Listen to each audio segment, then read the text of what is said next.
Guys, കുറേ കാലം ഞാനിപ്പോൾ വീഡിയോ ഇട്ടിട്ട് ഇന്ന് വീഡിയോ ഇടുന്നത് ഒരു പുതിയ വണ്ടി എടുക്കുന്ന ആൾക്കാർക്ക് വേണ്ടിയിട്ടാണ്. കുറച്ച് ദിവസം ഇത് ഇടണമെന്ന് വിചാരിക്കുന്നത്.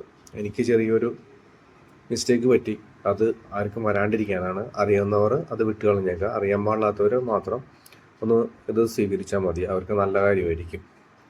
ഇപ്പം നമുക്ക് എല്ലാവർക്കും അറിയാം, പുതിയ വണ്ടി എടുക്കുമ്പോൾ 5 വർഷത്തെ ഇൻഷുറൻസ് നമുക്ക് കിട്ടുന്നതാണെന്ന്. അതിനകത്ത് 1 വർഷം ഫുൾ കവറും ബാക്കി 5 വർഷം തേർഡ് പാർട്ടി ആയിരിക്കും. നമ്മളിപ്പോൾ 1 വർഷത്തെ ഫുൾ കവർ കഴിഞ്ഞ് കഴിഞ്ഞാൽ തേർഡ് പാർട്ടി ഉണ്ടല്ലോ എന്ന് വിചാരിച്ചാൽ നമ്മൾ ചിലപ്പോൾ പലരും അത് കുറച്ച് കഴിഞ്ഞിട്ട് എടുക്കാം എന്ന് പറഞ്ഞിട്ട് എടുക്കും. എനിക്ക് സംഭവിച്ചതെന്ന് വെച്ച് കഴിഞ്ഞാൽ, ഞാൻ സെക്കൻഡ് ഹാൻഡ് വണ്ടി എടുത്തതായിരുന്നു. അപ്പോൾ ഫുൾ കവർ ഇൻഷുറൻസ് ഇതിൻ്റെ ഫെബ്രുവരിയിലോ മാർച്ചിലോ ഇവിടെ തീർന്നു. ഞാൻ എടുത്തത് 6 മാസം കഴിഞ്ഞിട്ടാണ്. അപ്പോൾ അവർ രണ്ടാമത് ഫുൾ കവർ എടുത്തു. ഓൾറെഡി തേർഡ് പാർട്ടി 5 വർഷം ഉണ്ടല്ലോ, നമ്മൾ പിന്നെ അത് നമുക്കറിയില്ലായിരുന്ന കേസ്. 5 വർഷം കഴിഞ്ഞ് കഴിഞ്ഞപ്പോൾ ഫുൾ കവർ തീരാൻ 2 മാസം കഷ്ടിയുണ്ടായിരുന്നു. ഓൾറെഡി തേർഡ് പാർട്ടി തീർന്നിരിക്കുകയായിരുന്നു ആ സമയത്ത്. 5 വർഷം കഴിഞ്ഞ് തേർഡ് പാർട്ടി തീരും. നമ്മൾ നോക്കുമ്പോൾ ഫുൾ കവറിൽ തേർഡ് പാർട്ടി ഇൻക്ലൂഡഡ് ആണല്ലോ. അങ്ങനെയാണ് ഞാൻ വിചാരിച്ചിരുന്നത്.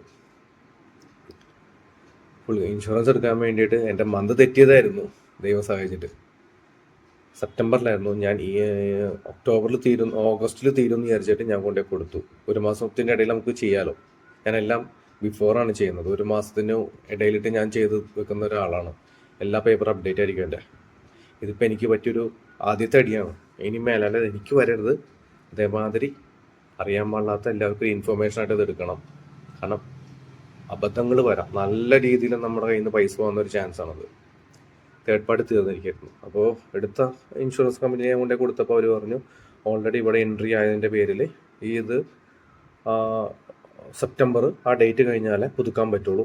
അപ്പോൾ ഇത് എന്തെങ്കിലും വണ്ടി പുറത്തെടുക്കാണ്ടിരിക്കുക, അതല്ലാന്നുണ്ടെങ്കിൽ വേറെ എന്തെങ്കിലും ഓപ്ഷൻ നോക്കണം എന്ന് പറഞ്ഞു. ഞാൻ പറഞ്ഞു, എനിക്ക് വണ്ടി എടുക്കാണ്ടിരിക്കാൻ പറ്റില്ല. നെക്സ്റ്റ് ഓപ്ഷൻ എന്താണെന്ന് വെച്ചാൽ പറഞ്ഞു, വേറെ ഏതെങ്കിലും ഇൻഷുറൻസ് കമ്പനിയിൽ കൊണ്ടുപോയിട്ട് ഇനി അങ്ങോട്ടേക്ക് 2 മാസത്തെ കഷ്ടി ഉണ്ടാവും, അതങ്ങോട്ട് കട്ട് ചെയ്തിട്ട് പുതിയ ഇൻഷുറൻസ് തേർഡ് പാർട്ടി ഫുൾ കവറും കൂടി ഒരുമിച്ചെടുക്കാൻ പറഞ്ഞു. ഓക്കെ, ഞാൻ നേരെ നെക്സ്റ്റ് ഒരു ഇൻഷുറൻസ് കമ്പനി അപ്രോച്ച് ചെയ്തു. അവിടെ ചെന്നു 5 മിനിറ്റ് കൊണ്ട് പരിപാടി ഫിനിഷ് ചെയ്തു. അപ്പോൾ നമുക്കെന്ന് വെച്ച് കഴിഞ്ഞാൽ സംഭവിക്കാവുന്ന പ്രശ്നങ്ങൾ, ആരെങ്കിലും വന്ന് കയറിയാലോ നമ്മളെവിടെയെങ്കിലും പോയി ഇടിച്ചാലോ നമ്മുടെ കിടപ്പാടം വരെ വേണമെങ്കിൽ പോവാം. ഭാഗ്യത്തിനാണ് ഞാൻ രക്ഷപ്പെട്ടത്. കാരണം നമുക്ക് ആർക്കും അറിയാൻ പാടില്ലാത്തൊരു കേസാണത്. ഇത് ഒരുമിച്ചെടുത്താലേ കറക്റ്റായിട്ട് സാധനം പോവുള്ളൂ. പലർക്കും അറിയാൻ പാടില്ലാത്ത, നമുക്കെന്ന് വെച്ചാൽ മീൻസ് പലർക്കും അറിയാൻ പാടില്ലാത്തത്. കുറച്ച് പേർക്ക് അറിയാമായിരിക്കാം. അപ്പോൾ അറിയാൻ പാടില്ലാത്തവരെല്ലാവരും ഈ ഇൻഫർമേഷൻ ഉൾക്കൊണ്ടുകൊണ്ട് അങ്ങനത്തെ എന്തെങ്കിലും ഒരു സംഭവങ്ങൾ ഇപ്പോൾ ഉണ്ടെങ്കിൽ, ഇൻഷുറൻസിൽ ഡിലേ ആയിട്ട് എടുത്തതിൻ്റെ ഭാഗത്ത് ഉണ്ടെങ്കിൽ 5 വർഷം കഴിയുന്നതിനുള്ളിൽ തന്നെ ഇത് ഒരുമിച്ചെടുക്കാൻ നോക്കുക.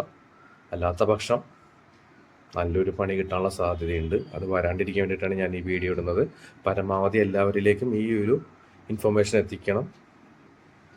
എല്ലാവരും രക്ഷപ്പെടട്ടെ, നമ്മൾ മാത്രം രക്ഷപ്പെട്ടിട്ട് കാര്യമില്ലല്ലോ. Okay, thank you. നെക്സ്റ്റ് ഒരു വീഡിയോ വരുന്നത് വരെ.